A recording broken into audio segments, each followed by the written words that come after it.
हजरात, आइए तकरीरी प्रोग्राम शुरू किया जाए। इसके लिए मैं हजरत मौलाना अब्दुल्ला नासिर साहब, उस्ताद हदीस जामे इस्लामिया रेवड़ी तालाब बनारस व सदर जमीयत उलमा ज़िला बनारस को दावत दे रहा हूँ कि हजरत तशरीफ़ लाएं और अपने मवाइद हसना से हम सभी हजरात को महफूज फरमाएं।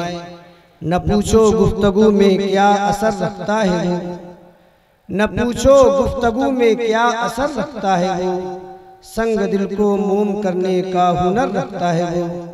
हजरत तशरीफ़। बिस्मिल्लाहिर्रहमानिर्रहीम।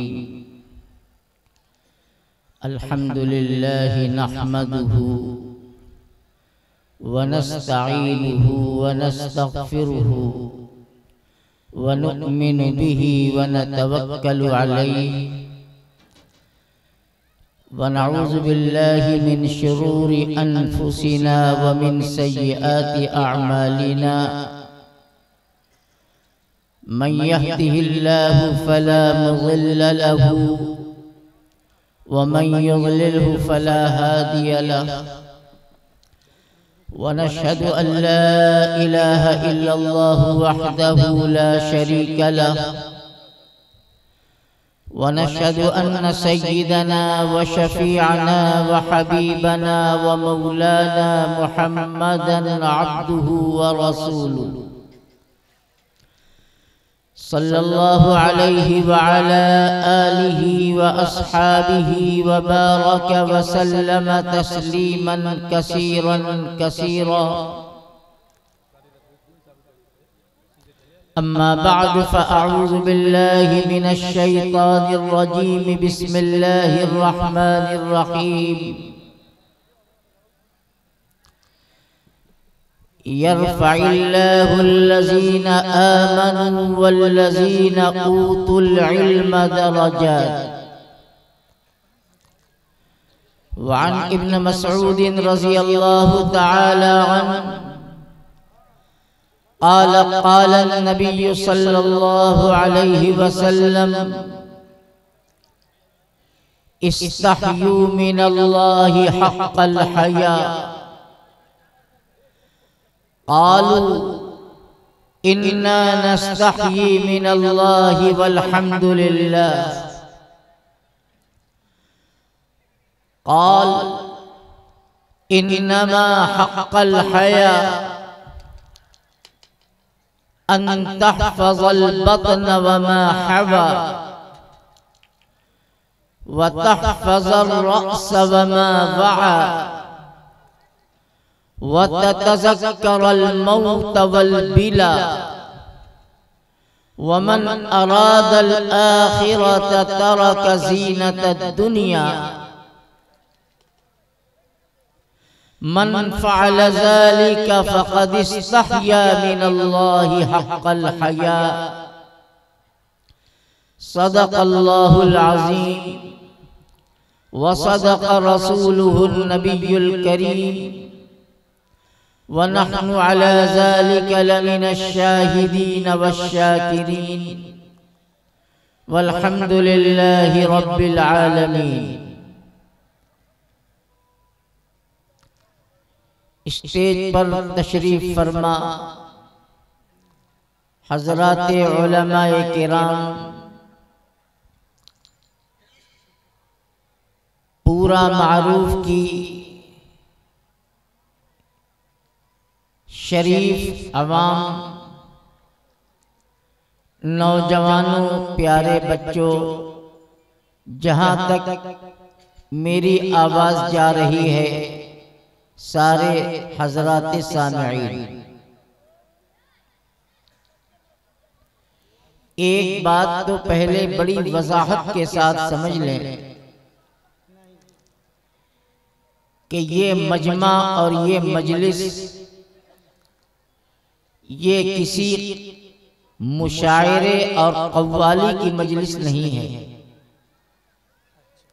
जहां जैसे चाहे लेट गए बैठ गए, खड़े हो गए, आपस में बातें भी कर रहे थे और कव्वाली और मुशायरा भी सुन रहे थे।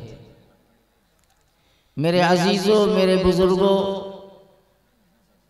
ये वो नूरानी और बाबरकत मजलिस है जिसमें अल्लाह का कलाम, अल्लाह के हबीब हजरत मोहम्मद सल्लल्लाहु अलैहि वसल्लम की प्यारी प्यारी बातें आपके सामने उलमाए किराम बयान करेंगे। और ये बात बिल्कुल तयशुदा है कि तलब जैसी होती है, फैजान भी उसी के बकद्र होता है। अगर हमारे अंदर तलब सादिक है, अब मुझे उम्मीद है कि यकीनन है, अगर ये बात न होती तो इतना बड़ा मजमा अपने आराम, राहत और दूसरे कामों से फारिग करके अपने आप को यहाँ हाजिर न होता।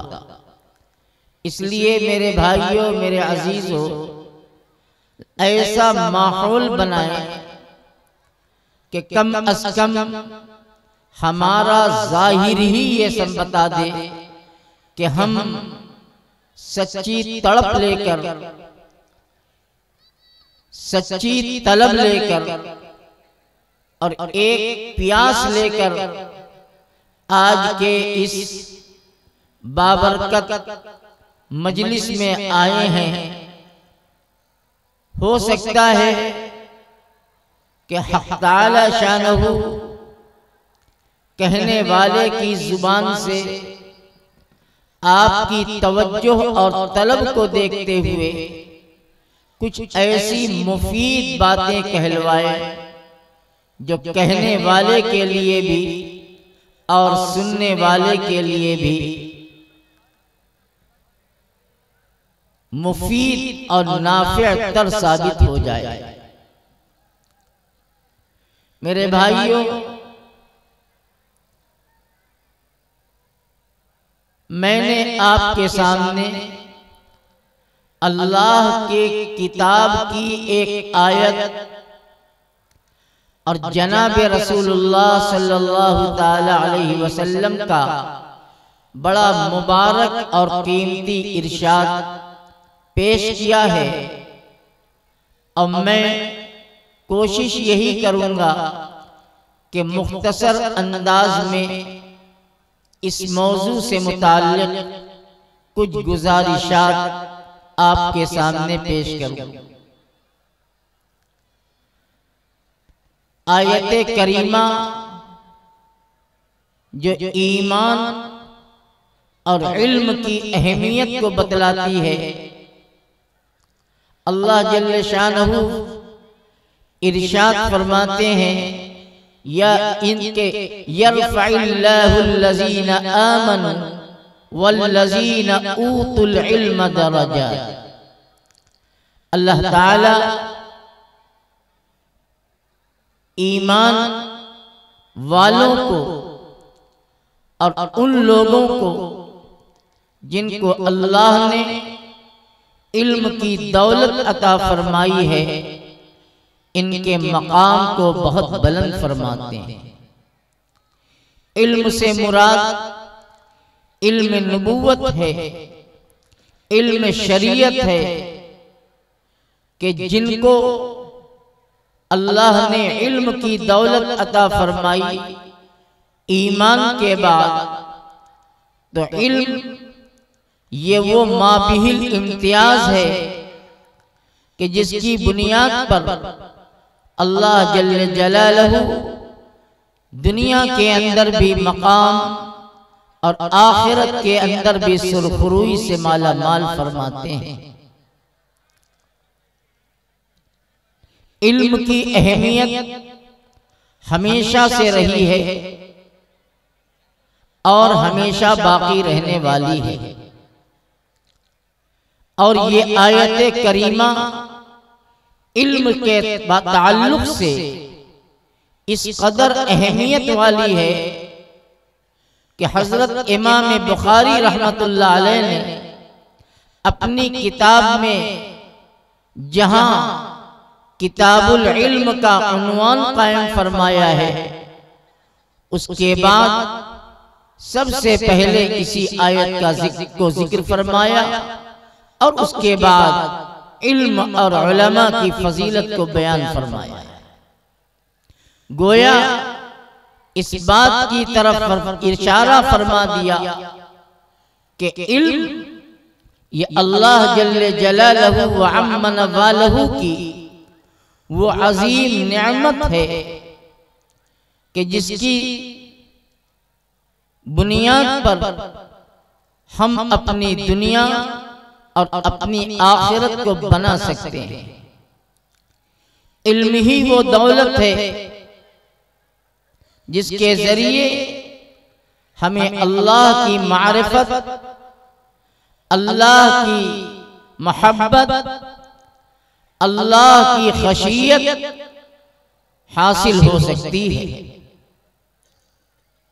यही वो दौलत है जिसकी बुनियाद पर हजरत इंसान को जो अफजलियत और बरतरी हासिल हुई है, वरना जब अल्लाह ने इस कायनात को आदम के जरिए आबाद करने का इरादा किया तो इंसान की तख्लीक से पहले अल्लाह की एक मखलूक जिनको मलाइका कहा जाता है, अल्लाह ताला ने उनके सामने तस्करा फरमाया, मशवरा नहीं तस्करा फरमाया, इन्नी जाइलुन फिल अर्ज़ि खलीफा, हमने इस कायनात को बनाया है और इस कायनात को हम आबाद करने के लिए एक अपना खलीफा बनाना चाहते हैं।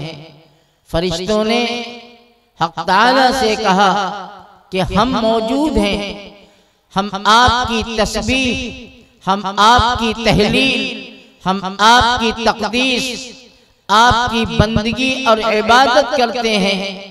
अब हमारे बाद अब आप कौन सी ऐसी मखलूक पैदा करना चाहते हैं और उसको रूए जमीन की खिलाफत अता करना चाहते हैं? अल्लाह ने फरमाया इन्नी आलमु मा ला तालमून, इसका पता हमें है, ये हम जानते हैं, तुम नहीं जानते। फिर उसके बाद एक लंबी तफसील है कुरान करीम के अंदर। हजरत सैयदना आदम अलैहिस्सलातु वस्सलाम की तख्लीक हुई और जन्नत के अंदर रखे गए और मशीयत बारी ने उनको दुनिया तक पहुंचाया।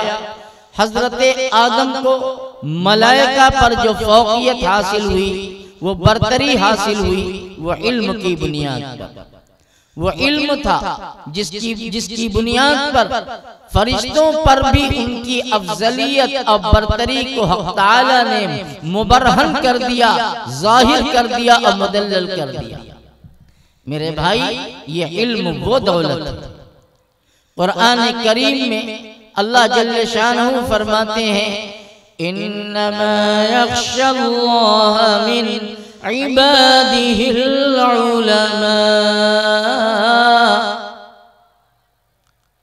इल्म और वो हजरात जो इल्म के हामिल हैं, जो इल्म नबूवत, इल्म कुरान और इल्म शरीयत के हामिल हैं, इस इल्म की बरकत से अल्लाह ताला उनके दिल के अंदर जो खौफ व खशियत, जो मारिफत इलाही पैदा फरमाते हैं, अल्लाह ने उन हामिलीन उलूम नबूवत की तारीफ फरमाई कि वो क्या है, वो उलमा है। इसका हरगिज ये मतलब नहीं है कि जो आलिम नहीं है उनके दिल के अंदर खौफ खुदा नहीं है, उनके दिल के अंदर मारिफत इलाही नहीं है, मकसद इसका ये है कि मारिफत का फैजान, खौफ व खशियत का फैजान उलूम इलाही के सरचश्मे से होता है और इसके अव्वलीन हामिल और अव्वलीन मिज़दा हज़रात उलमा इकराम की जमात। मेरे बुजुर्गों, मेरे भाइयों, इस इल्म को अगर उसकी अहमियत को हम अपने दिल से निकाल दें और उलमा तैयार न हो और उलूम दीनिया की तरफ तवज्जो न हो तो जाहिर है कि जिहालत फैलेगी। इल्म एक नूर है, जिहालत एक तारीकी है और जब तारीकी फैलेगी तो उससे ज़लालत आएगी, उससे गुमराही आएगी। मैं ये नहीं कहता कि हर आदमी को आलिम बनाया जाए, हर बच्चे आलिम बने, बल्कि मैं इतना कहता हूँ कि अगर अल्लाह ने आपको 4 औलाद अता फरमाई है तो आप अपनी किसी औलाद का इंतखाब करके उन्हें आलिम बनाएं, उन्हें हाफिज बनाएं, उन्हें दीन की समझ अता फरमाएं। जिसको चाहे आप कॉलेज के रास्ते पर ले जाएं, स्कूल के रास्ते पर ले जाएं, यूनिवर्सिटीज के अंदर तालीम दें, डिग्रियां दिलाएं, कोई मज़ायक़ा नहीं है, लेकिन बुनियाद सही होनी चाहिए। अब बुनियाद की दुरुस्तगी का दारो मदार उलूम नबूवत पर है। अगर हमारी बुनियाद मजबूत है तो हम डॉक्टर हो जाएं, इंजीनियर हो जाएं, लॉयर हो जाएं, साइंटिस्ट हो जाएं, दुनिया के बड़े से बड़े उलूम को अगर हम हासिल कर लें, लेकिन अगर हमारी खमीर में, हमारी फितरत में, हमारे मिजाज में दीनदारी है तो इंशाअल्लाह वो दीनदारी हमें बहकने नहीं देगी, हमें सिरात मुस्तकीम से भटकने नहीं देगी। इसलिए अव्वलीन तवज्जो हमारी इल्म की तरफ होनी चाहिए। आज मैं आपसे ये कहता हूँ कि एक दौर इस मुल्क पर वो आया है जब दहरियत आम थी, जब ईसाइयत की तबलीग हो रही थी। अब बड़े बड़े उलमा इस दुनिया से रुखसत हो चुके थे, उन्हें सूली दे दी जा चुकी थी, उन्हें तहक़ीक़ कर दिया गया था या उन्हें पाबंद सलासिल कर दिया गया था। कैद जिंदा की सूरतों में वो अपनी मौत हयात की कशमकश में थे और दुनिया ईसाइयत ये चाहती थी कि हिंदुस्तान के अंदर मुसलमानों की औलाद जब बड़ी हो तो ईसाइयत के रंग के अंदर रंगी हुई हो, उन्हीं के मिजाज के अंदर पली बड़ी हुई हो। वो दौर था कि जहां अकीदा और ईमान का तहफ़्फ़ुज़ मुश्किल हो रहा था। वो मुजाहिदीन मिल्लत, वो मुजाहिदीन इस्लाम, वो वतन की खातिर अपनी जान की बाजी लगाने वाले वो शहीदान, वो हज़रात जिन्होंने सब कुछ तज दिया था, उनकी औलादें दहरियत के दहलीज और कगार तक पहुंच चुकी थी। यही वो जमाना था कि हमारे अकाबिर उठे और हजरत नानोतवी, हजरत गंगोही और उनके रफ़क़ा उठे और उन्होंने जिहाद आज़ादी का भूल बजाने के साथ साथ इस बात की फिक्र की कि अब हमें उम्मत मुस्लिमा के दीन, अकीदे और कुरान और शरीयत की हिफाजत के लिए मदारिस का कायम करना जरूरी है। अगर हम मदारिस कायम नहीं करेंगे तो आने वाले नस्लें अपने नाम के एतबार से मुसलमान हो सकती हैं, लेकिन अपने मिजाज, अपनी फिक्र, अपनी सोच, अपनी बूदोबाश, अपनी तहजीब व सकाफत और अपने कल्चर के एतबार से ईसाइयत के रंग में रंगी होंगी। चुनांचे देवबंद जैसे एक छोटे से गांव के अंदर एक मस्जिद में मदरसा कायम किया गया और वो चलता रहा, बढ़ता रहा। उसकी बुनियाद के अंदर इखलास लिल्लाहियत का और आहे सहरगाही का वो आंसू था और उनके खून जिगर की वो सुर्खी थी जिसने उसको वो मकबूलियत अता की और वो महबूबियत अता की और वो मरजाइयत अता की कि वो आगे चलकर उम्मुल मदारिस बन गया। हालांकि ऐसा नहीं है। उसके पहले हिंदुस्तान के अंदर पुराने मदारिस मौजूद थे, लेकिन वो हुकूमत के जेर नगी थे, उनकी जेर निगरानी चलते थे। लेकिन हमारे अकाबिर ने यह सोचा कि हम ऐसा मदरसा बनाएंगे जो हुकूमत की इमदाद से महफूज होगा, जहां हम कुरान की, हदीस की और शरीयत की हिफाजत के लिए उलमा और हुफ़ाज़ तैयार करेंगे। दारुल देवबंद वजूद में आया और वो ऐसा चराग था कि उस चराग से सैकड़ों चराग जलते रहे और उसकी लौ ऐसी शम की लौ ऐसी शम फरोजा बनी कि शायद ने कहा है कि मेरे जैसा कोई भी दिल जला, मेरे जैसा कोई भी दिल जला तेरी अंजुमन में मिला नहीं, जो चराग मैंने जला दिया वो चराग जल के बुझा नहीं। मेरे भाइयों, दारुल देवबंद का क़याम और उसके बाद दूसरे मदारिस का क़याम और आज मुल्क के चप्पे चप्पे पर, शहर शहर, सूबे सूबे, करिया करिया, बस्ती बस्ती ये मदारिस का जाल बिछा हुआ है। दर हकीकत वो उन्हीं कुदसी सिफत अहलुल्लाह की वो नजर बसीरत थी, वो उनकी खैर अंदेशी और उनकी दूर अंदेशी और उनकी बसीरत ने आज हिंदुस्तान के अंदर जो दीन, जो मजहब, जो शरीयत, जो हदीस, जो कुरान, जो तफसीर, जो फिक़्ह के उलूम मौजूद हैं, दर हकीकत ये इन्हीं मदारिस इस्लामिया की रही मिन्नत और इन्हीं का फैज़ है और इन्हीं का फैज़ आज तक जारी है और इंशाअल्लाह आइंदा क़यामत की सुबह तक जारी रहेगा। मेरे भाइयों, हमारी जिम्मेदारी है कि हम इन मदारिस दीनिया का तहफ़्फ़ुज़ करें, इन मदारिस दीनिया को मुस्तहकम करें और उसका इस्तेहकाम सिर्फ उनकी इमारतों के जरिए नहीं होगा, अपनी दौलत के खर्च करके और दौलत के जरिए, इमदाद के जरिए नहीं होगा, बल्कि उसकी आबादी की फिक्र की जाए। और आबादी की शक्ल ये है कि मुसलमान अपने बच्चों को इन मदारिस के अंदर भेजें, उन्हें आलिम बनाएं, उन्हें हाफिज बनाएं, उन्हें शरीयत के अहकाम से वाकिफ कराएं। इसलिए मेरे भाइयों, कुरान करीम में एक नहीं 20 मकामात पर उलूम इस्लामिया की अहमियत और फजीलत को बयान फरमाया गया। कुल हल यस्तविल लज़ीना यअलमून वल लज़ीना ला यअलमून। ऐ पैगंबर, आप इनको बता दीजिए कि आलिम और गैर आलिम ये बराबर नहीं हो सकते। आलिम से मुराद वो आलिम रब्बानी जिनको उलूम शरइया के अंदर कमाल हासिल है, महारत हासिल है और जो उम्मत की सही सिमत में सिरात मुस्तकीम की तरफ उम्मत की रहनुमाई करते हैं, वो कानून शरीयत को बयान करते हैं, जिनकी कोशिश ये है कि हमारे घर के अंदर भी दीन जिंदा रहे, हमारे समाज के अंदर भी दीन जिंदा रहे, हमारा मुआशरा भी दीनदार बने और उम्मत मुस्लिमा का कोई फर्द ऐसा न हो कि जो शरीयत के अहकाम से दूर हो जाए और वो गैरों की बूदबाश और गैरों की फिक्रों को अपने दिलो दिमाग के अंदर बसा ले। इसलिए मेरे बयान का एक मौजू तो यही था कि इल्म दीन की अहमियत, इन मदारिस की अहमियत और इन मदारिस का क़याम और उसकी बिना किस बुनियाद पर हुई, वो क्या फिक्रें थी, वो क्या सोच थी और वो क्या तड़प थी और वो क्या तलब थी।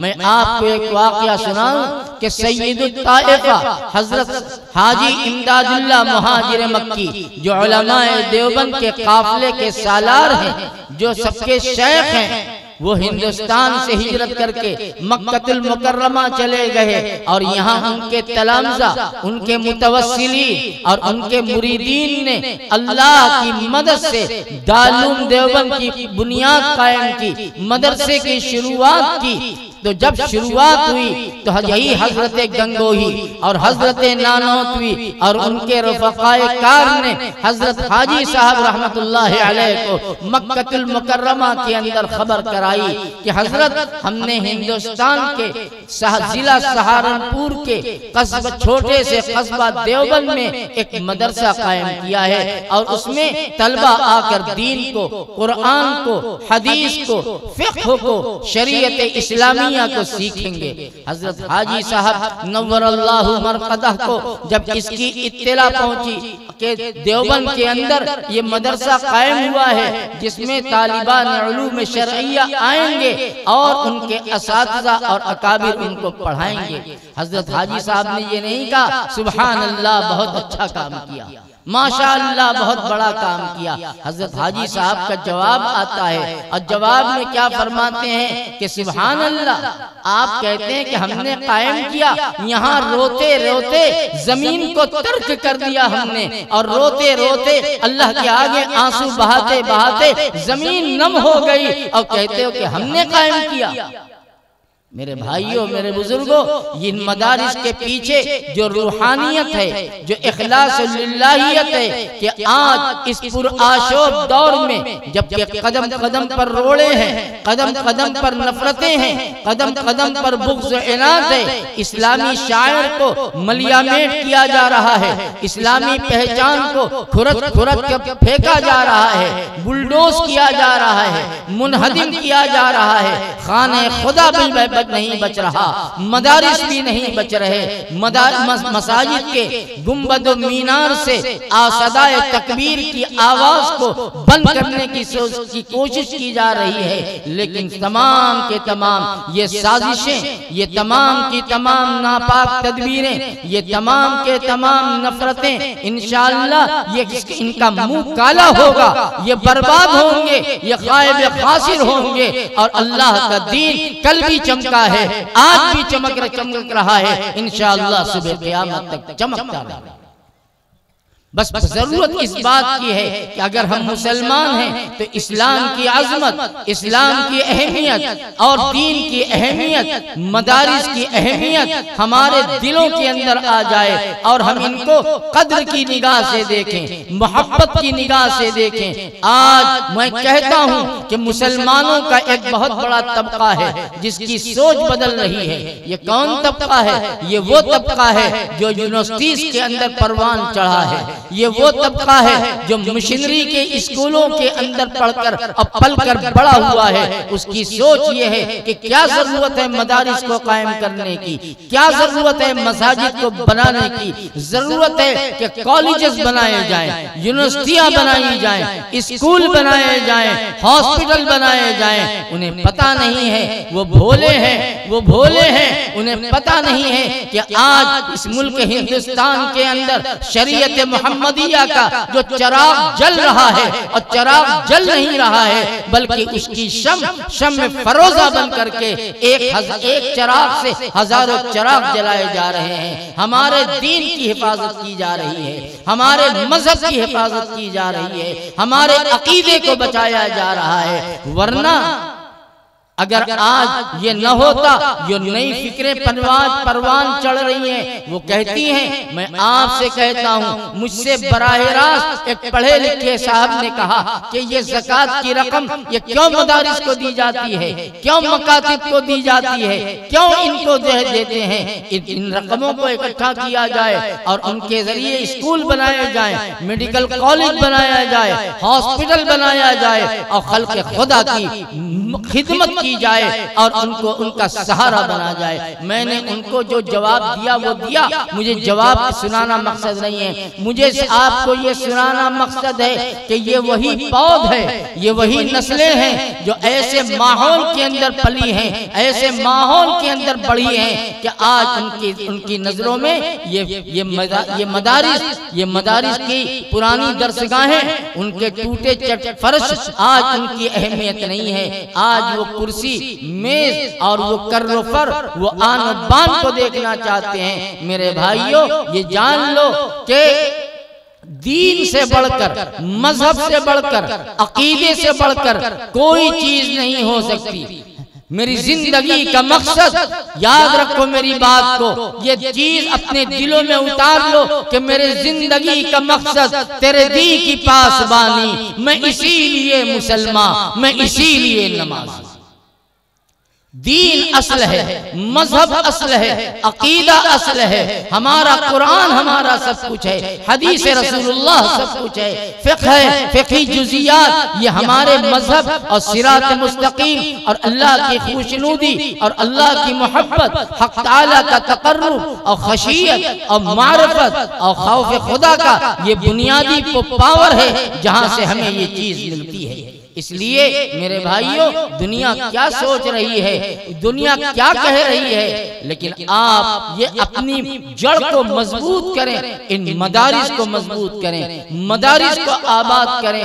हर घर के अंदर एक आलिम होना चाहिए, हर घर के अंदर एक हाफिज होना चाहिए, हर घर के अंदर एक कारी होना चाहिए, ताकि कल के दिन वो बाप और वो माँ और वो गार्जियन और वो सरपरस्त जिन्होंने अपनी औलाद, जिस बाप और माँ ने औलाद को जन्म दिया है, कल ये माँ बाप जब अपनी कब्रों में चली जाएं तो इनकी लायक औलाद, ये आलिम, ये हाफिज, ये कारी अपने माँ बाप की कब्र पर जाकर ईसाल सवाब करने की सलाहियत रखे, कुरान पढ़कर दुआएं कर सके और इसका सवाब पहुंचाए। वरना आज तो ये है आलम, ये है अलमिया है, मैं गैरों का क्या तस्करा करूं, अपनों की बात है। आज आलमिया ये है कि जिन माँ बाप ने अपनी औलाद को स्कूल की लाइफ दी, स्कूली जिंदगी दी, स्कूल के माहौल में पढ़ाया,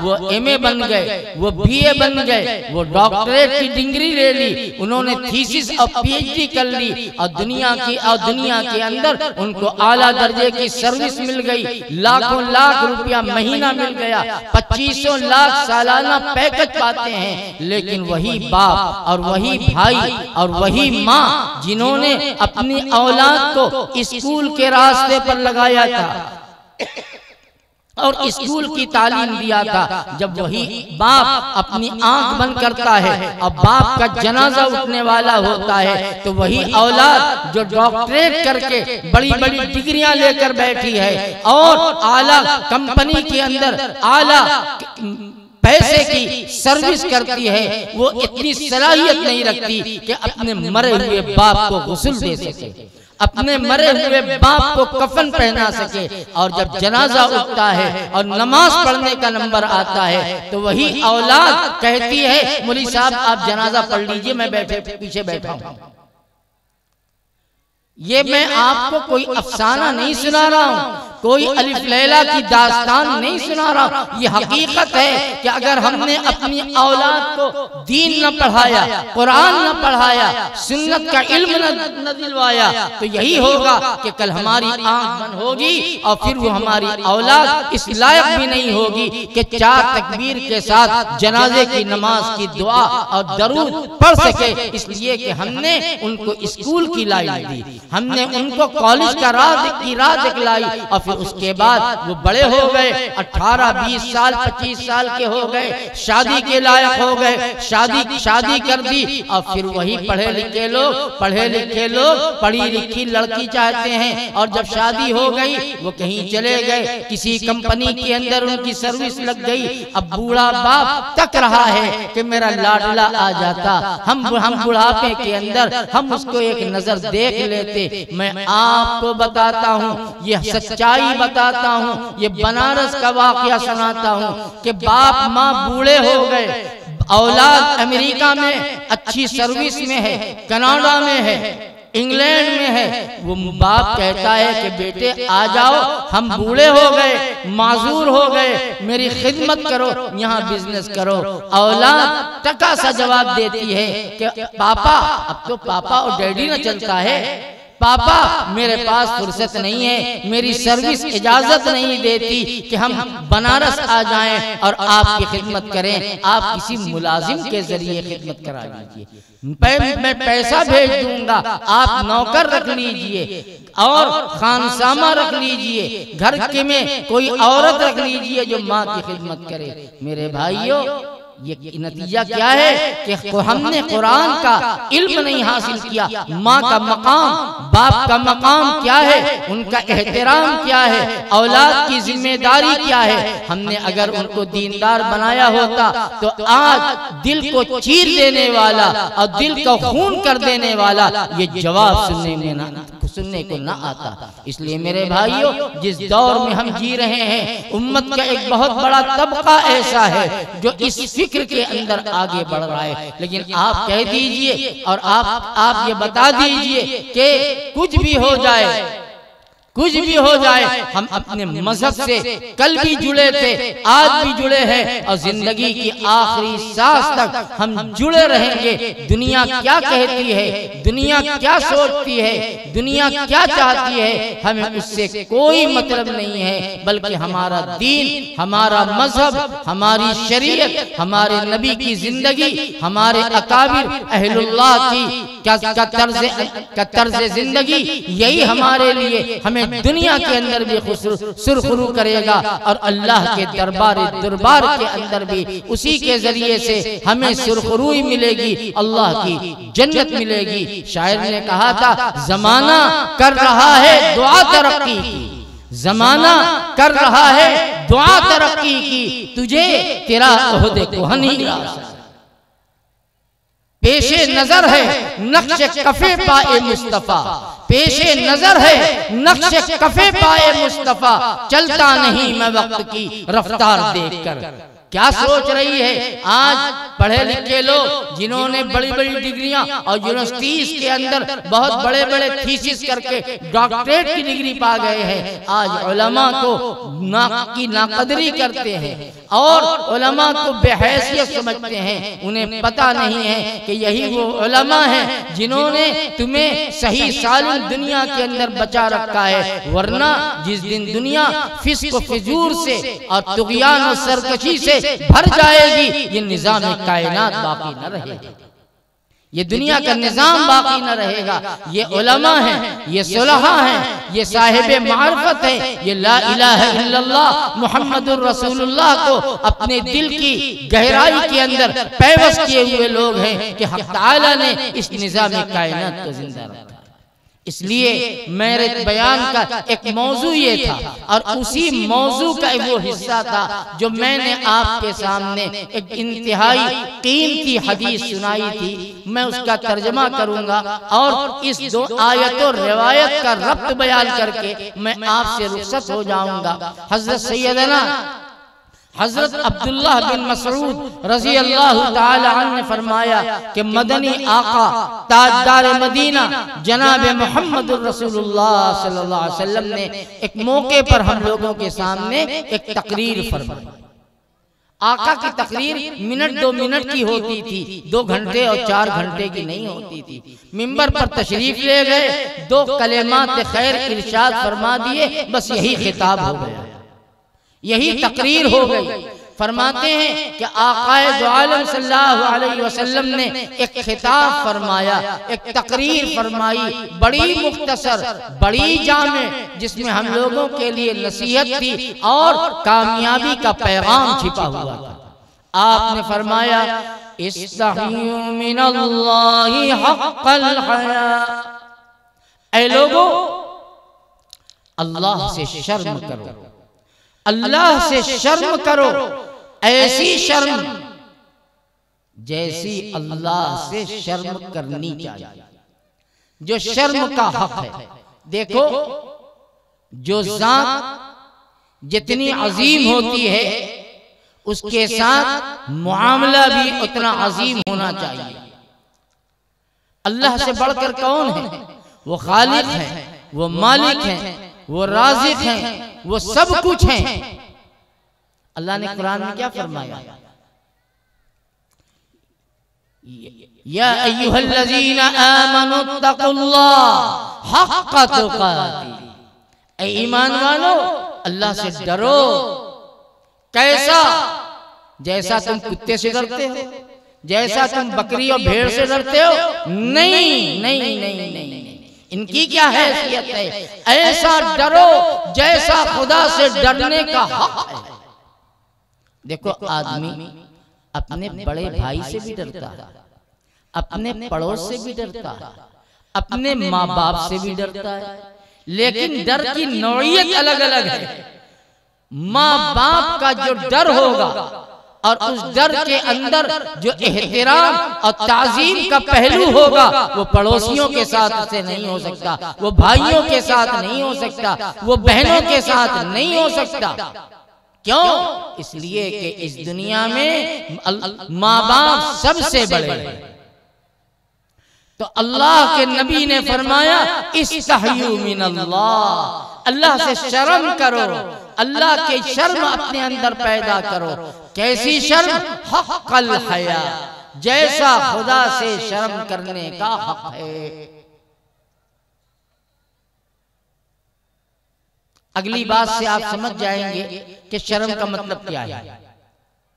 सहाबा जो उस मजलिस में मौजूद थे, उन्होंने अर्ज किया इन्ना नस्तही मिनल्लाहि वल्हम्दुलिल्लाह, ऐ मेरे आका, ऐ मेरे रसूल, अल्लाह का शुक्र है कि हम अल्लाह से शर्म करते हैं, अल्लाह से शर्म करते हैं। बस इस बात को हमारी उस तकरीर जो मैंने इतनी देर तक तकरीर की तालीम से मुताल्लिक इससे जोड़ लीजिए। जो कुरान और हदीस का जानकार अब मदारिस की जिंदगी में 8 साल 9 साल 10 साल गुजार कर पला बड़ा होगा, उसके अंदर जो दीनी हमीयत होगी और दीन की फिक्र होगी और गुनाह की नफरत होगी और बतकाज़ा बशरियत अगर गुनाह हो जाएंगे तो उस पर जो नदामत होगी, जो शर्मिंदगी होगी, वो कॉलेजों और स्कूलों में पढ़ने वालों को नहीं होगी। उनकी नमाज छूट जाए, उनकी पेशानी पर बल नहीं आएगा। वो सूद खा ले, वो रिश्वत खा ले, वो हराम खोरी करे, वो नाजायज काम करे, उनको कोई फिक्र नहीं होगी, इसलिए कि वो खुदा से बहुत दूर है। वो उस माहौल में नहीं रहे हैं, वो उस सोसाइटी में और उस समाज में नहीं रहे हैं जिस समाज में रहने के लिए हक़ ताला ने फरमाया था वकूनू मअस-सादिक़ीन, या अय्युहल्लज़ीना आमनुत्तक़ुल्लाह वकूनू मअस-सादिक़ीन, ऐ लोगो अल्लाह का तक़वा इख्तियार करो और सच्चों की सोहबत इख्तियार करो, अच्छों की सोहबत इख्तियार करो। उलमा और सुलहा की मजालिस के अंदर अपनी आमद और रफ्त रखो, उनके साथ ताल्लुक बाकी रखो। तो अगर उनके साथ ताल्लुक होगा, उनके साथ मोहब्बत और हमदर्दी होगी तो दीन की अजमत भी तुम्हारे दिलों के अंदर होगी, गुनाह की नफरत भी तुम्हारे दिलों के अंदर होगी, अल्लाह के अहकामात पर चलने का जज्बे सादिक तुम्हारे अंदर होगा। और अगर नहीं होगा तो समझ लो कि इनकी परवरिश, इनकी सोच, इनका नहज, इनकी फिक्र वो दूसरे रुख पे जा रही है। तो फरमाया कि इन्ना नस्तही मिनल्लाह, अल्लाह का शुक्र है ऐ अल्लाह के पैगंबर, हम अल्लाह से डरते हैं, अल्लाह से शर्म करते हैं। अल्लाह की शर्म हमारे दिल के अंदर है कि हमसे गुनाह होता है, हम तौबा करते हैं, हम अल्लाह के आगे आंसू बहाते हैं, अल्लाह के आगे गिड़गिड़ाते हैं। अभी 2 दिन हुआ रमजान खत्म मुकम्मल हुआ, इस पूरे महीने के अंदर जो हमने अमली मश्क की है, रोजा रखकर, तिरावी पढ़कर, कुरान पढ़ करके, जिक्र करके, दुआओं का एहतमाम करके और अपनी गुज़श्ता दिनों की गुनाहों पर अपने गर्म गर्म नदामत के आंसू बहाकर अपने आप को साफ सुथरा बनाया है। तो फरमाया कि देखो अल्लाह से शर्म इसी को कहते हैं, इसी को कहते हैं।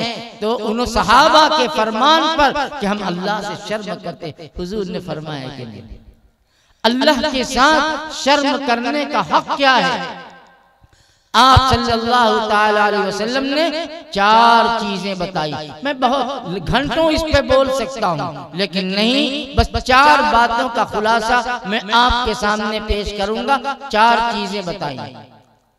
आपने फरमाया कि अल्लाह से शर्म का तकाजा और शर्म का हक अदा करना चाहते हो तो वो ये है कि अन्तहफ़ज़ल बत्न व मा हवा, तुम अपने पेट की और पेट से मुताल्लिक जो चीजें हैं, जिगर है, दिल है, मैदा है, इसकी हिफाजत करो। और दिल ये तो जिसमें इंसानी का शहंशाह है, ये वजीर आजम है, इसकी हुकूमत जुबान पर भी है, इसकी हुकूमत निगाह पर भी है, इसकी हुकूमत कान पर भी है, इसकी हुकूमत हाथ पर भी है, इसकी हुकूमत पांव पर भी है।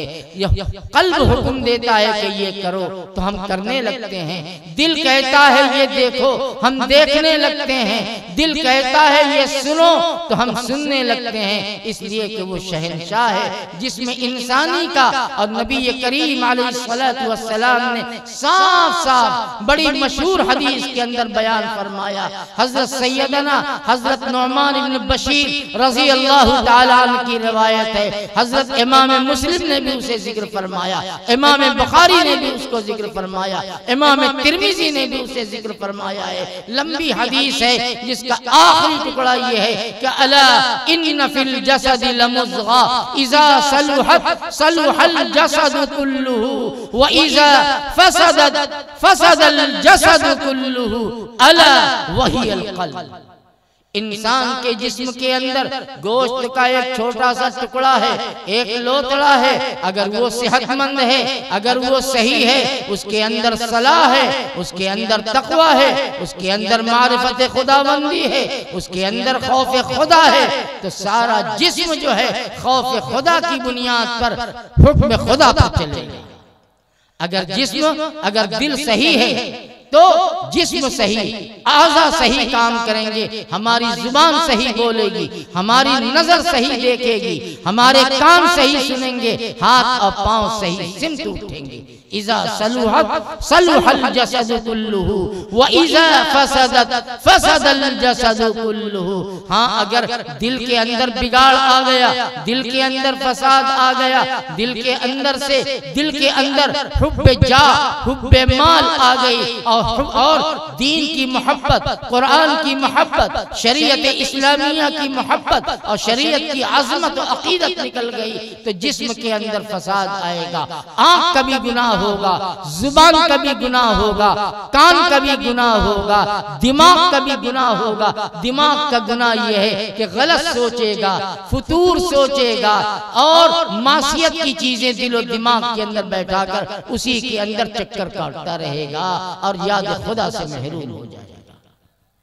ये दिल है तो हुजूर ने फरमाया कि अपने पेट की और पेट के मुश्तमिलात की, यानी जो चीजें उसके अंदर हैं, जिसमें सबसे अहमियत वाली चीज दिल है, दिल को बचाओ, दिल की हिफाजत करो। उलूम दीनिया और कुरान हदीस के इल्म के जरिए दिल बचता है मासियत से, दिल बचता है शहवात से, दिल बचता है मुनकरात से और तुग़यान व फवाहिश से दिल की हिफाजत होती है। दूसरी चीज आका ने फरमाया वतहफ़ज़र रअसा वमा वआ, सर की हिफाजत करो, सर के मुताल्लिक़ात की हिफाजत करो। सर से मुताल्लिक़ आँख भी है, जुबान भी है, कान भी है, दिल के अंदर दिमाग के अंदर आने वाले वसाविसो ख्यालात भी हैं, इनकी हिफाजत करो। तीसरी चीज आपने बयान फरमाई वततज़क्करुल मौत वल बिला। अगर अल्लाह ताला से शर्म रखना चाहते हो और शर्म का हक अदा करना चाहते हो तो वततज़क्करुल मौत वल बिला, अपने सामने अपनी मौत को रखो, अपने सामने ये रखो कि हम इस वक्त जी रहे हैं, हाथ पांव में हरकत है और कब ये सांस और जिस्म का रिश्ता टूटेगा और पैगाम अजल आ जाएगा, और जब आएगा और रूह खींची जाएगी हमारा जिस्म लाशे बेजान बन जाएगा। मौत को सामने रखो, इसलिए कि ये कब आएगी, किसके साथ पहले लगेगी, किससे बाद में मिलेगी, इसका इल्म सिवाय अल्लाह के किसी के पास नहीं। ये जवान ये न सोचे कि अभी तो हमारे बाप जिंदा हैं, बूढ़े जिंदा हैं, अभी तो हम जवान हैं, अभी हमारी बड़ी जिंदगी है। क्या आपने वो मंजर नहीं देखा कि बूढ़े बाप के कांधे पर जवान बेटे और बेटियों का जनाजा हुआ करता है?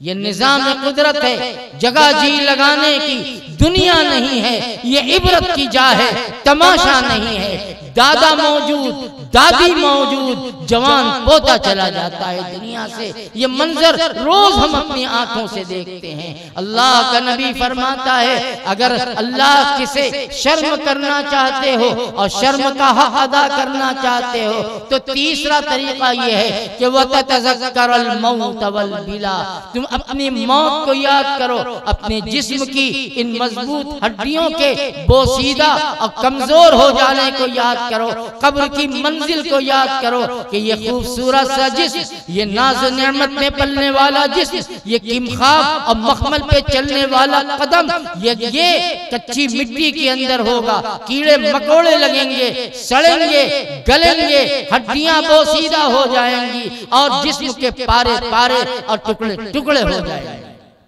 अल्लाह का नबी फरमाता है, वतज़क्करल मौत वल बिला, तुम अपनी हड्डियों के बोसीदा हो जाने को और अपने जिस्म के गल जाने, सड़ जाने, कीड़े पड़ जाने को याद करो। मुझे एक हदीस याद आ गई बुखारी शरीफ की, मेरा जी चाहता है कि मैं आपको सुना दूं। सैयदना हजरत अबू बकर सिद्दीक रज़ी अल्लाह ताला अन्हु का आखिरी वक्त था, दुनिया से जा रहे थे। साहबजादी हैं, उम्मुल मुमिनीन हैं, अबू बकर की लख्ते जिगर हैं और जन्नत की रानी हैं सैयदा आयशा सिद्दीका रज़ी अल्लाह ताला अन्हा मौजूद हैं अपने वालिद के करीब और बाप हैं कि अब सांस उखड़ा के तब सांस उखड़ा, दुनिया से जाने वाले हैं। सिद्दीक अकबर अपनी लख्ते जिगर को एक वसीयत करते हैं कि बेटी आयशा, जब मेरा इंतकाल हो जाए तो मेरे कदम पर, मेरे पाँव पर मेरा जो तहबन है और मेरे जिस्म पर जो मेरी फटी पैवन लगी चादर है, इसी तहबन और इसी चादर में मुझे कफना दे दे। ये वसीयत कर रहे हैं सैयदना सिद्दीक अकबर रज़ी अल्लाह ताला अन्हु, जिस पर पूरी जमात अहले सुन्नत वल जमात का मुत्तफक अलैह फैसला है कि जमात अंबिया के बाद अगर किसी का मकाम मर्तबा है इंसानों में तो सैयदना सिद्दीक अकबर का है। सबसे ऊंचा मकाम अपनी लाडली लख्ते जिगर को वसीयत कर रहे हैं कि मुझे इसी तहबन में और इसी चादर के अंदर मुझे कफन दे देना। बेटी आयशा फरमाती हैं, अब्बा जान आप ये क्यों कह रहे हैं, मैं आपको नई चादर में कफनाऊंगी जिस तरह से आक़ाए दो आलम सल्लल्लाहु ताला अलैहि वसल्लम को नए नए कपड़े में नई चादर के अंदर कफन दिया गया था। अब्बा जान मैं आपको नए कपड़े में कफन पहनाऊंगी और नए कपड़े में कब्र के हवाले करूंगी। सिद्दीक अकबर का जवाब मुझे सुनाना था। हजरत सिद्दीक अकबर ने फरमाया कि बेटी ठीक कहती हो, हजरत रसूल अकरम सल्लल्लाहु ताला अलैहि वसल्लम को सफेद धारीदार चादर के अंदर कफन दिया गया था, ठीक है, लेकिन वो रहने दो, वो कपड़े जिंदों के लिए हैं, इसलिए कि मुझे इसी कपड़े में कफन दे देना, इसलिए कि ये मेरे जिस्म पीप बहेंगे, खून बहेंगे, सड़ेंगे, खत्म हो जाएंगे, तो ये कपड़ा मेरे लिए काफी है, जिंदों के लिए नए कपड़े होते हैं। ये सोच थी सिद्दीक अकबर आखिर वक्त में जन्नती हैं बकौल हजरत मोहम्मद रसूलुल्लाह सल्लल्लाहु ताला अलैहि वसल्लम के कि एक कुछ लोग, एक शख्सियत ऐसी होगी कि जन्नत के 8 दरवाजे उनको पुकारेंगे कि इसमें से आ जाओ, इसमें से आ जाओ, इसमें से आ जाओ। लंबी हदीस है 8 को। तो सिद्दीक अकबर ने पूछा कि या रसूल अल्लाह वो कौन होगा? हुजूर ने फरमाया कि अर्जू अन तकून मिनहुम, अबू बकर मुझे उम्मीद है कि तुम वही हो कि जन्नत के 8 दरवाजे तुम्हें आवाज लगाएंगे कि अबू बकर मेरे दरवाजे से तुम आ जाओ, मेरे दरवाजे से तुम आ जाओ। बाबू सदका कहेगा, बाबू जिहाद कहेगा, बाबू सलात कहेंगे, बाबू रैयान आवाज लगाएंगे। ये सब आवाज लगाएंगे। वो कहते हैं कि जिस्म गलने वाला है, सड़ने वाला है, खून पीप की शक्ल में बदल जाएगा, कीड़े मकोड़े खा जाएंगे। आका फरमाते हैं कि अल्लाह से अगर शर्म का हक अदा करना चाहते हो तो वतज़क्करल मौत वल बिला, अपने मरने को, जिस्म के बिखर जाने को, हड्डियों के बोसीदा हो जाने को याद करो। अपनी मौत को अपने सामने रखो। बच्चे हो तो भी, जवान हो तो भी, बूढ़े हो तो भी, मर्द हो तो भी, औरत हो तो भी। और चौथी बात आपने फरमाई कि अल्लाह से शर्म करने का हक ये है कि वमन अरादल आखिरता तरक ज़ीनतद दुनिया, जिसके पेश नजर आने वाली कल की जिंदगी होती है, महशर का मैदान, हिसाब किताब का माहौल, पुलसरात का रास्ता, जहन्नम के दहकते हुए शोले, खुदा का गैज़ व गज़ब और खुदा की जब्बारियत और खुदा की क़हारियत और खुदा का जलाल जो मैदान महशर में होगा, जबकि अल्लाह आवाज लगाएंगे लिमनिल मुल्कुल यौम, बताओ आज की बादशाहत किसकी है? कहाँ है दुनिया के फराइना, कहाँ है दुनिया के कारून, शद्दाद, हामान, जिन्होंने दुनिया के अंदर जन्नत बनाई, जन्नत का मुकाबला किया, महल्लात बनाए, अना रब्बुकुमुल आला का दावा किया। लिमनिल मुल्कुल यौम, कोई जवाब न होगा।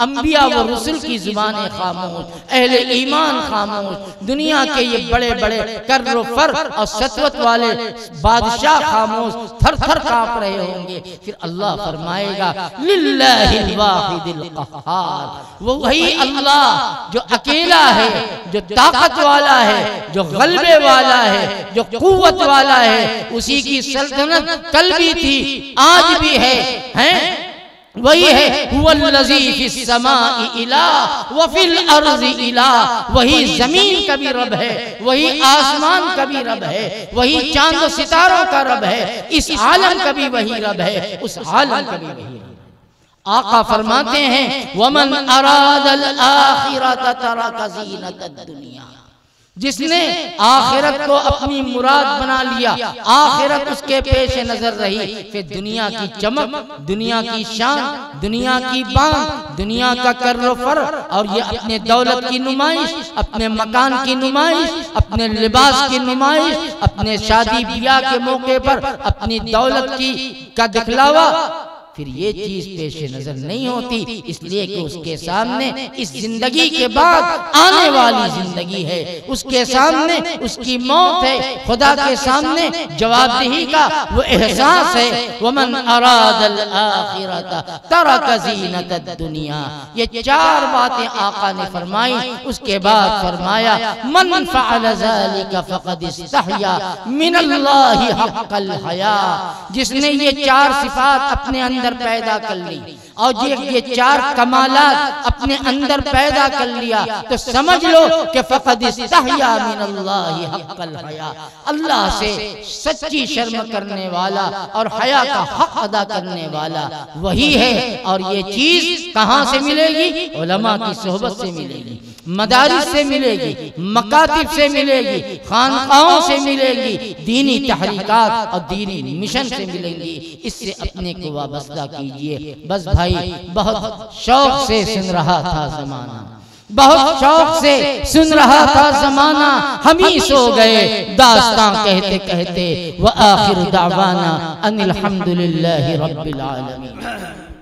माशाअल्लाह, बहुत खूब। ये थे आप हजरात के सामने हजरत मौलाना अब्दुल्ला नासिर साहब, उस्ताद हदीस जामिया इस्लामिया बनारस, जो बहुत ही कीमती और अहम पहलुओं पे गुफ्तगू कर रहे थे।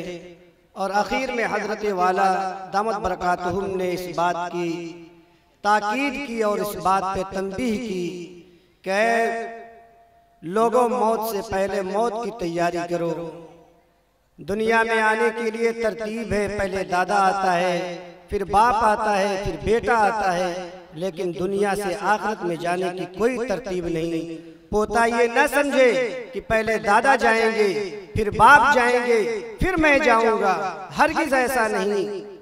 दुनिया ने देखा, कायनात ये रोज नजारा करती है कि दादा मौजूद है, बाप मौजूद है, लेकिन पोते का जनाजा उठ जाता है। इसलिए मेरे मोहतरम बुजुर्गों, दोस्तों, हजरत वाला की इन नसीहतों को आप अपनी जिंदगी में अपनाइए और उन नसीहतों पर अमल कीजिए।